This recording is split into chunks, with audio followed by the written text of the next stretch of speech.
सभी बच्चों का मतपत्र वितरण करते हुए इस मतपत्र के बिना बच्चे अपना मतदान नहीं दे सकेंगे। यह भी वितरण किया जा रहा है। सभी बच्चे क्रम से लाइन पे खड़े हुए हैं। सभी बच्चे लाइन लगाकर इस तरीके से खड़े हुए हैं अपने मतों को देने के लिए, अपने अधिकारों, अपने कर्तव्यों को जानने के लिए। सभी बच्चों को उनका वोटर आईडी वितरण कर दिया गया है और सभी बच्चे उत्सुक हैं अपने मत को देने के लिए। मैं आगे बढ़ती हूँ इसी क्रम में। हमारे इस कार्यक्रम में गार्ड के रूप में सूरज कक्षा 6वीं से है। कार से हमारा यह मत कक्ष है, जिसमें कक्षा 6वीं से प्रभात कुमार पोलिंग एजेंट के रूप में कार्य कर रहा है और हमारे विद्यालय की शिक्षिका श्रीमती भगवती साहू भी पोलिंग एजेंट के रूप में बच्चे का सहयोग कर रही है। मैंने मतदान अधिकारी क्रमांक 1, 2 और 3 का भी व्यवस्था किया है, जिसमें मतदान अधिकारी 1 के रूप में कक्षा 6वीं से प्रेम कुमार अपने कर्तव्यों का निर्वहन करेंगे। मतदान अधिकारी 2 के रूप में महेश्वरी कक्षा 7वीं से अपने कर्तव्यों का निर्वहन करेगी तथा कक्षा 6वीं से कुमारी अंजलि जो है मतदान अधिकारी 3 के रूप में अपने कर्तव्यों का निर्वहन करेगी। मत के लिए मत कक्ष में जाती हुई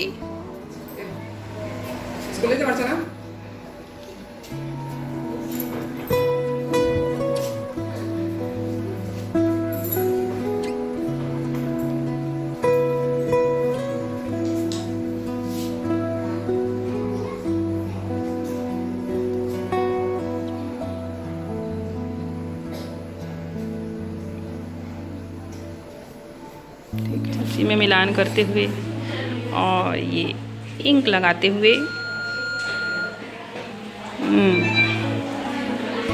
सूची को जमा करते हुए, और ये चल रही है हमारी वोटिंग की प्रक्रिया।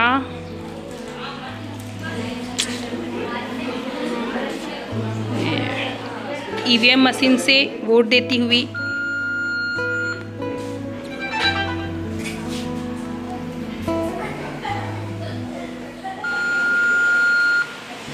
बहुत ही शानदार तरीके से वोटिंग की प्रक्रिया शांतिपूर्ण माहौल के साथ संचालित हो रही है।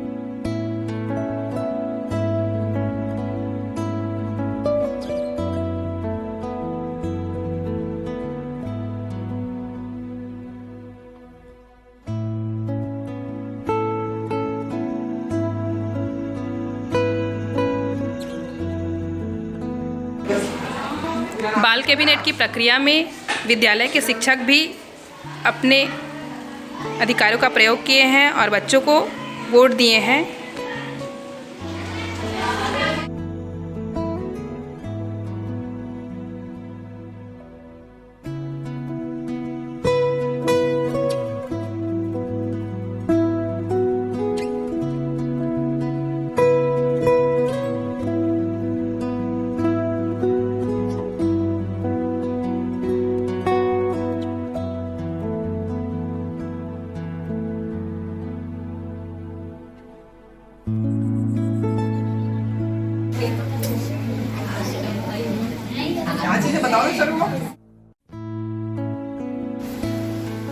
तो आप सभी सर से परिचित है बमहिंदी ब्लॉक से, है ना, शासकीय पूर्व कन्या माध्यमिक शाला कोड़ी शंकर से आदरणीय वीरेंद्र रत्नाकर सर जो है आज हम सब के बीच उपस्थित हैं और इनके माध्यम से आज आपकी जो बाल कैबिनेट निर्वाचन हुआ है, जिसमें जो प्रत्याशी लोग खड़े हुए थे विभिन्न पद के लिए, उसकी घोषणा करेंगे। तो घोषणा करने से पूर्व जो है सबसे पहले सर के स्वागत के लिए एक बार जोरदार तालियां।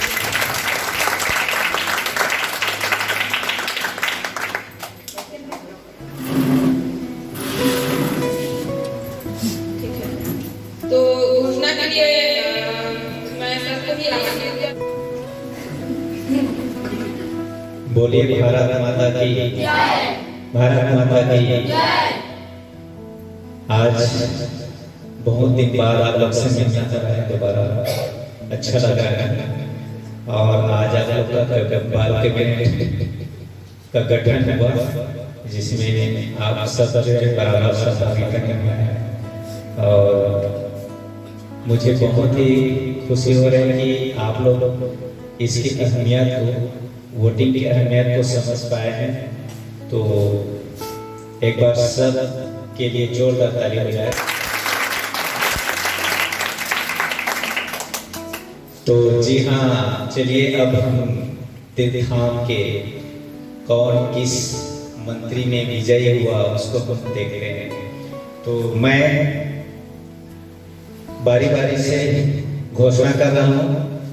सबसे पहले खाद्य स्वास्थ्य एवं स्वास्थ्य मंत्री के पद में निशा एवं प्रिया जो है उम्मीदवार के रूप में आए हुए थे, जिसमें सेकंड रनर कुमारी प्रिया है।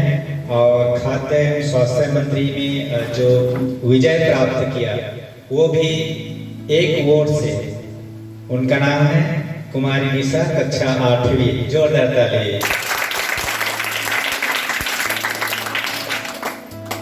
खड़े हो जाओ निशा। कहाँ पर? हाँ,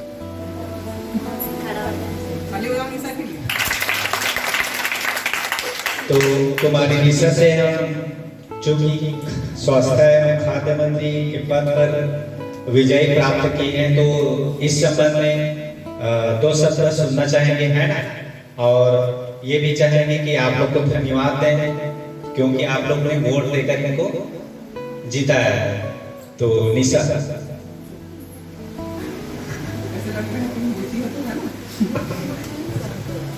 थैंक यू। कुछ बोलो ना, तुम जीती हो, तुमको सब लोग वोट दिए हैं। कैसा लग रहा है जीत कर? आप मंत्री पद में आज खड़ी हुई थी पूरा। आप सभी ने मुझे वोट दिया है ना। यहाँ वीडियो बनाने की जरूरत नहीं होगी और आप सबको साथ में लेकर चलेंगे, यही का करना है। तो आपके जो उम्मीद है उस पर खरा उतरे हमारी निशा। तो मैं हमारे पर्यावरण मंत्री से सारा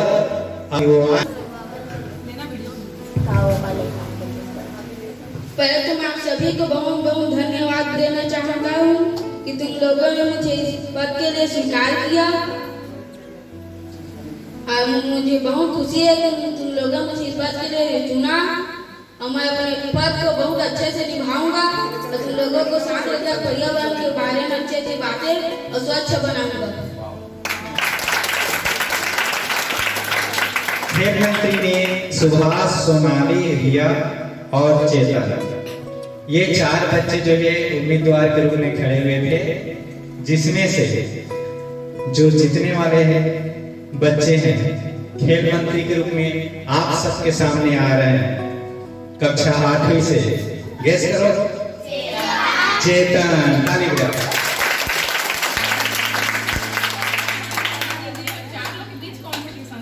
हाँ, 4 लोग के बीच कंपटीशन में चेतन कुमार जो है विजय प्राप्त किए। तो इस खुशी के मौके पर हम चेतन से सुनना चाहेंगे वो अपने आम जनता, आम नागरिकों को क्या संबोधित करते हैं।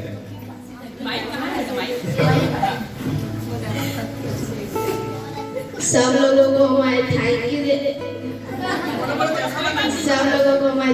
देना चाहता हूँ और मेरे को जिताया उनके लिए मैं सबको निभाऊं काम को। वित्त मंत्री के लिए 2 उम्मीदवार शीतल कुमारी एवं महेश्वरी कुमारी, दोनों कक्षा 7वीं से हैं।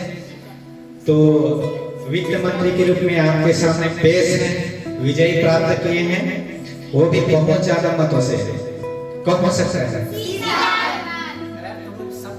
पता है पहले से। कुमारी सीता, जोरदार ताली। आ जाओ, कहाँ पर है?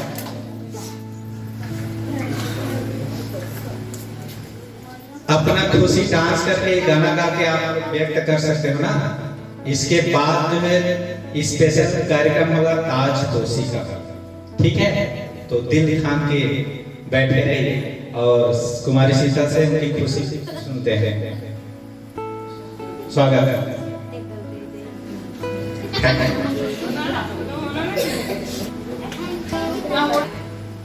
एक रूप में मौलेस यशवंत उम्मीदवार के रूप में तो यशवंत कुमार कक्षा 8वीं, जोरदार प्लीज वेलकम यशवंत, आइए स्वागत है।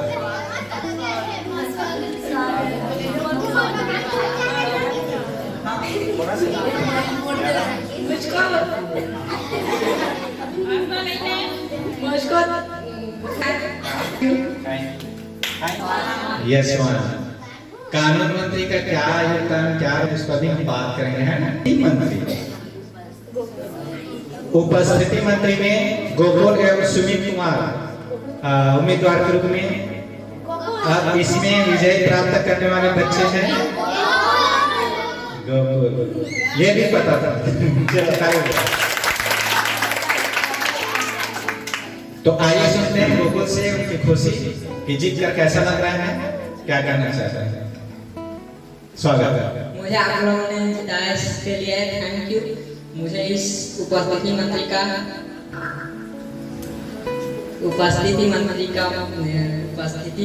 मंत्री चुना, इसके लिए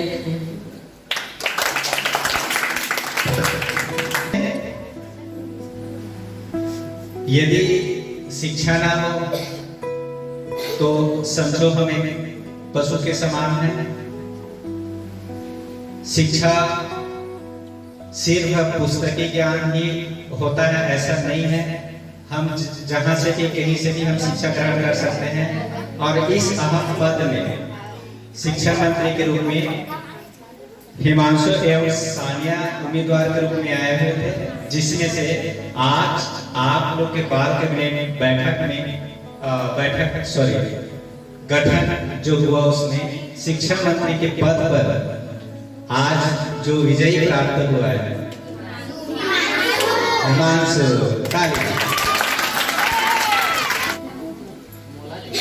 आप सभी को मुझे जिताने के लिए थैंक यू। मैं आप लोगों को हम सब मिलकर शिक्षा प्राप्त करने के नए नए तरीका सीखेंगे और सब मिलजुल कर सीखेंगे। Thank you. प्रधानमंत्री के रूप में देखना चाहोगे? यदि आप लोग पहले से बता दोगे तो मैं चेंज कर दूंगा, इसलिए ध्यान से सुनिए। इसमें 3 उम्मीदवार के रूप में आए हुए हैं, एक कविता, बृहस्पति और निशा। तो प्रधानमंत्री बाल कैबिनेट शासकीय पूर्व माध्यमिक विद्यालय जय प्राप्त करने वाले कुमारी कविता।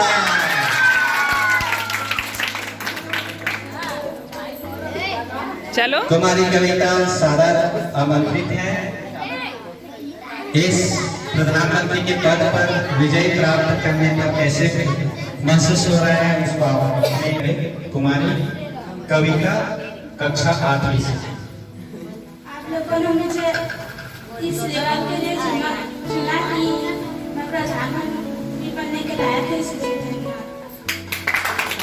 कविता को बहुत काम होने वाला है, जो उस पद है उस पर बखूबी अपना काम करेंगे और साथ में लेकर चलेंगे।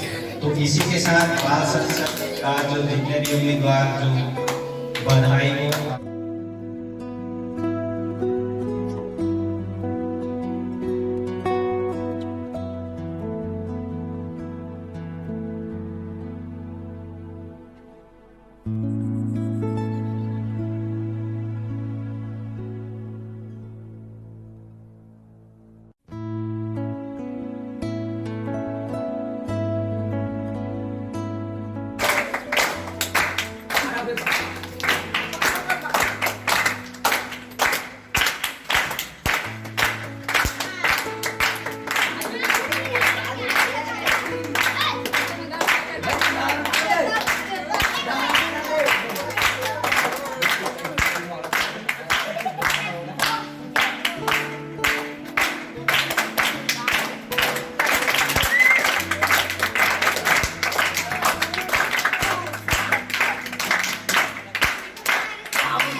साथ ही मैं आपको कहूँ तो धन्यवाद कि उन्होंने बहुत मेहनत किया है, जो दिख रहा है ना, उनको भी आप लोग थैंक यू नहीं बोलेंगे, तो एक बार उनको भी थैंक यू बोलिए।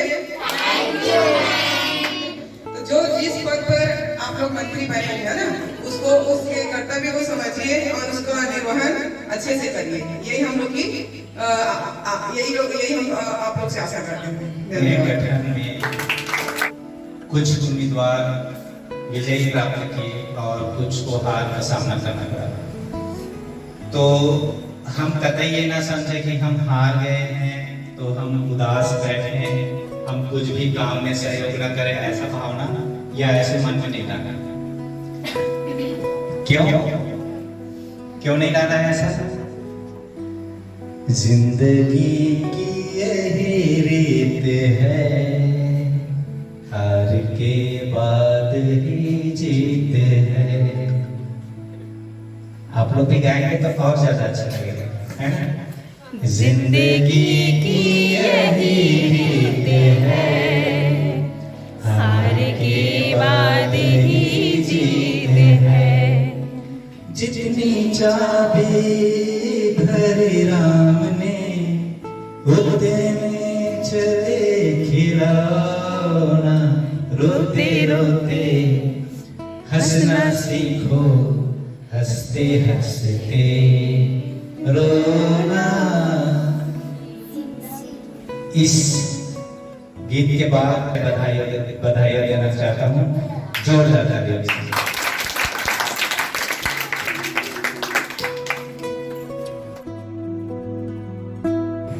का गठन, जिसको हम बाल संसद या बाल सभा इस तरीके से ही हम समझ सकते हैं।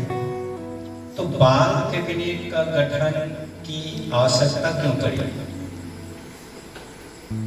क्यों जरूरी है बाल कैबिनेट का गठन करना?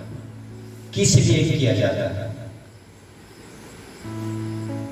और बाल कैबिनेट मंत्री होता क्या है? हम जो है 8 मंत्री यहाँ पर अभी चुन के आए हुए हैं। तो इन 8 मंत्री को चुनने के पीछे का क्या राज है? क्यों मंत्री पद, क्यों बाल कैबिनेट का गठन किए विद्यालय में? आप लोग से जानना चाहता हूँ। किसी को कुछ आइडिया है जरूर बताना।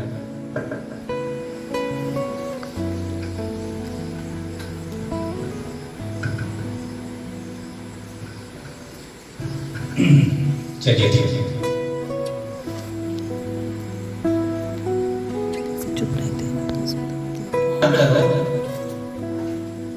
यदि देश में, यदि रोड पर या कहीं पर, यदि गांव में कुछ नियम कानून कुछ भी नहीं रहता तो क्या होगा? सोचो।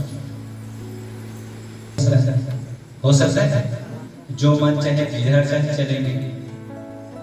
गांव में यदि कुछ नियम कायदा कानून नहीं रहेगा तो किसी के घर में चोरी हो सकता है, कोई भी किसी को भी मार पीट सकता है जो ज्यादा ताकतवर है। तो ऐसा क्यों नहीं हो रहा है? क्योंकि क्या है, नियम कायदा कानून है कि नहीं है? जैसा जैसा रहन सहन, जैसा जैसा तौर तरीका है, उसके आधार पे कायदा कानून देश में चल रहा है और ये बहुत ही ज्यादा जरूरी है। सेम इसी प्रकार हमारे विद्यालय में भी ऐसी स्थिति होता है।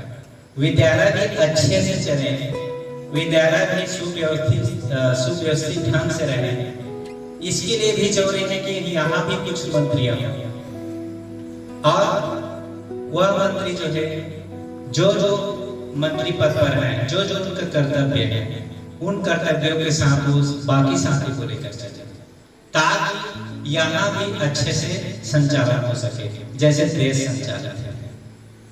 क्या समझ पा रहे हैं आप लोग? बात समझ में आ रहा है? बात समझ में आ रहा है? देश को चलाने के लिए देखो, सांसद होता है, विधायक होता है, प्रधानमंत्री होता है, शिक्षा मंत्री होता है, खेल मंत्री, जो आप मंत्री बने हो ना, सारे मंत्री होते हैं। क्यों होते हैं? उन विभागों को देखने के लिए, अच्छे से चलाने के लिए, हमारे भी शिक्षा मंत्री हमारे लिए भी बहुत सारे घोषणाएं, बहुत सारे चीज देते हैं कि शिक्षा के क्षेत्र में अच्छा बेहतर से बेहतर हो, अच्छा काम हो। खेल मंत्री भी हैं, खेल के भी बहुत सारे सामान आते हैं ना आप लोग के स्कूल में, वो सब खेल मंत्री के द्वारा प्रस्तावित होता है। तो ऐसे पूरा एक तंत्र है जो एक दूसरे से जुड़े हुए हैं और एक दूसरे को साथ में लेकर चलते हैं। हम अपने हाथ को देख सकते हैं, हर उंगली का अलग अलग उतना ही महत्वपूर्ण है जितना बाकी का है। हर उंगली का अपना महत्व है कि नहीं? बिना उठा के कुछ कर सकते हैं? किसी भी एक उंगली को आप गायब कर मुश्किल होगा काम करना, होगा कि नहीं होगा? सेम इसी प्रकार हम यहाँ जितने भी मंत्री हैं सबका अलग अलग महत्व है और सबको अपने महत्व को समझना है। ठीक समझ पा रहे हो जी? तो मंत्री पद का गठन विद्यालय को अच्छे से चलाने के लिए, अच्छे से संचालित करने के लिए मंत्रियों का गठन होना बहुत ज्यादा जरूरी है। एक उदाहरण ये भी हम समझ सकते हैं, मान लो किसी भी टीचर नहीं आया है विद्यालय, कौन नहीं आया है? तो क्या कर सकते हैं? प्रधानमंत्री क्या कर सकते हैं उस जगह पे? बाकी मंत्रियों के साथ काम करते हुए पूरे स्कूल के जितने भी विद्यार्थी हैं सबको साथ में लेते हुए संचालित कर सकते हैं विद्यालय को। अगर कोई टीचर भी नहीं आया है, किसी काम में लग गए हैं, तो हो सकता है कि नहीं हो सकता? कि नहीं हो सकता? तो इन सारे मंत्रियों का गठन इसीलिए हुआ है ताकि हम स्कूल को ठीक ठाक चला सके और साथ साथ हमको भी पता चले कि मंत्री का महत्व क्या होता है। जो जो मंत्री बनते हैं, जो जो पद में जाते हैं, उन पद का क्या महत्व है, उनको भी हमको समझना है। तो जब बनोगे, उस पे काम करोगे तो समझ में आएगा, ऐसे थोड़ा ना समझ में आएगा। हम टीचर बने तो हमारा टीचर का काम क्या होता है वो हमको समझ में आया, अच्छा लग रहा है काम करते हुए, तुम लोग को भी काम करते हुए मजा आएगा। खेल मंत्री सारे बच्चों को नई नई खेल खिलाने के लिए प्रेरित करेंगे। खेल के दौरान किसी को कुछ हो गया तो उसके लिए वो उपचार करने का प्रयास करेंगे, करेंगे कि नहीं करेंगे? खेल से संबंधित जितने भी गतिविधि, जितने भी कार्य हैं, वो खेल मंत्री का काम होगा, वो उनका सहयोग करेंगे। समझ पा रहे? इसी प्रकार प्रत्येक जो मंत्री पद बने हुए हैं सबका एक अलग अलग महत्व है और सबको उस पर बखूबी काम करना है। घर में देखे होंगे मुखिया होता है, घर में कौन सदस्य क्या कर रहे हैं, घर कैसे चला रहा है, वो पूरा अपने दिमाग में रखते हैं और पूरा बागडोर अपने हाथ में रखते हैं और साथ साथ चलते हैं। किसी सदस्य को ऐसे नहीं छोड़ देते, सबके सहयोग के साथ चलते हैं। घर में मम्मी पापा ऐसे करते हैं ना, करते हैं कि नहीं करते? हाँ या नहीं बताओगे? सेम ऐसे ये भी है, जो मंत्री पद में तुम लोग अभी प्राप्त किए हो, तुम लोग भी वैसे ही काम करोगे। शिक्षा मंत्री जैसे कि मान लो बनाए हुए हैं मार्क्स, इनका क्या क्या काम हो सकता है? यदि मान लो कक्षा में टीचर नहीं आया है तो बाकी बच्चे क्या कर रहे हैं उसकी निगरानी करेंगे, देख रेख करेंगे, पढ़ रहे हैं कि नहीं पढ़ रहे हैं उसको देख रेख करेंगे, सहयोग करेंगे। कौन कितना जानता है उस पर भी उनको काम करने के लिए दे सकते हैं, सहयोग कर सकते हैं। शिक्षा से संबंधित समस्त गतिविधि वो कर सकते हैं। और ये कतई नहीं कह रहा हूँ कि सिर्फ मंत्रियों का ही काम है, जो मंत्री पद चुन कर आए उन्हीं का काम है, ऐसा नहीं है, सब लोग का काम है। लेकिन होता क्या है, किसी न किसी को तो मुखिया बनाना पड़ेगा ना, तो ये चुन के आए। और एक चीज और बता देना चाहता हूँ, वोट की कीमत।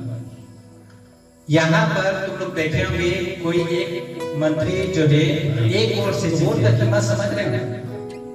कितने वोट से? एक वोट से। इनके विपक्ष में कौन थे? प्रिया।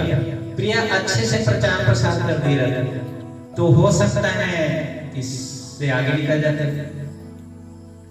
ऐसे ही चुनाव हमारे सरपंच में, पंच में और जितने भी विधायक सांसद होता है उसमें भी यही प्रक्रिया होता है। वो लोग भी ऐसे ही वोट सिस्टम से जीत के आते हैं। क्यों? क्योंकि ये लोकतांत्रिक देश है। कैसा देश है? लोकतांत्रिक। लोकतांत्रिक का मतलब क्या होता है, ये हम आप लोग बाद में और पढ़ना और जानना, ठीक है? हम मान लो 1 मिनट के लिए कहते हैं मैं जैसा चाहूंगा वैसा ही करना होगा, तो क्या यह सही है? मैं जो भी करूंगा उसको मानना ही पड़ेगा। यदि मैं ऐसा बोलता हूं तो क्या यह सही है? सही तब होगा जब सबको साथ में सबके राय को लेते हुए मैं चलूंगा और सब उसमें मजा आए और सब उसमें एक स्वस्थ वातावरण का निर्माण, तब हम कह सकते हैं कि ये तरीका बेहतर है। यदि मैं अपने ही हुक्म चलाऊंगा, मेरे ही अनुसार चले ऐसा, तो ये क्या हो गया? एक तरफा हो गया, तानाशाही हो गया। और ऐसे में देश चलेगा क्या? नहीं चलेगा।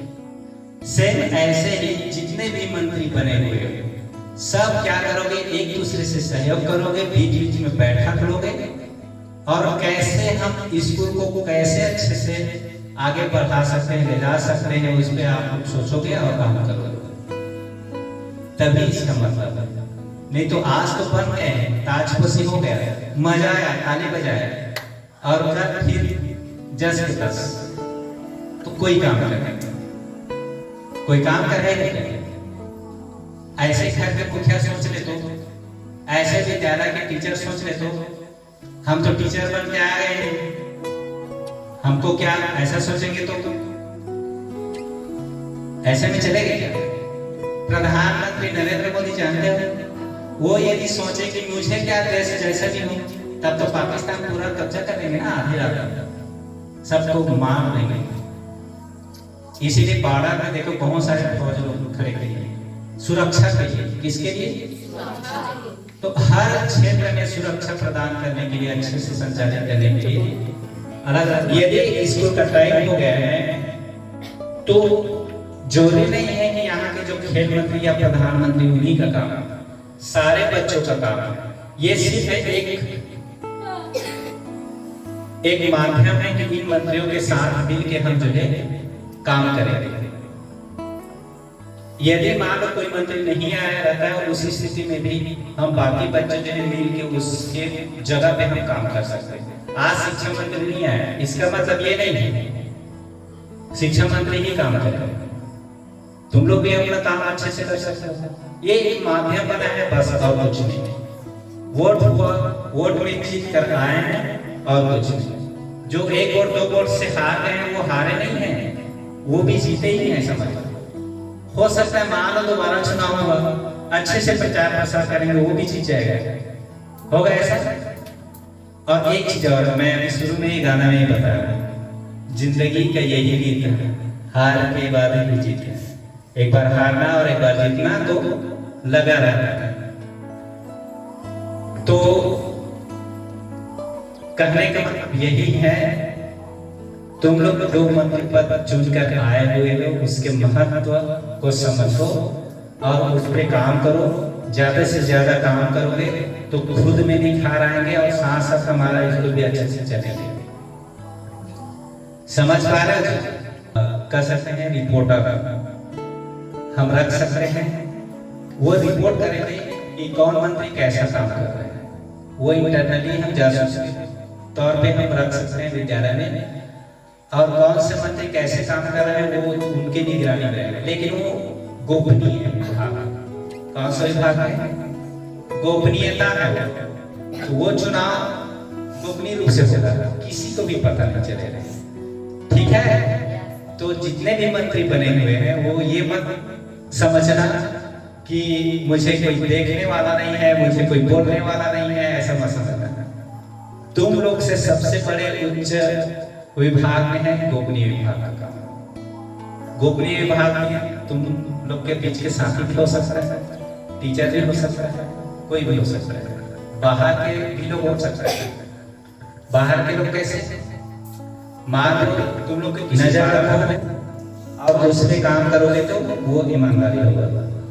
तो यही है, अंत में मैं मंत्री बनकर आया यहाँ, सबको पुनः बहुत सारे जो है शुभकामनाएं एवं बधाइयाँ देना चाहता हूँ। और आगे बढ़ते रहें, अच्छे से पढ़ें, खूब खाएं, खूब खेलो और आगे बढ़ते रहें। तो सबको बहुत बहुत धन्यवाद ध्यानपूर्वक सुनने के लिए।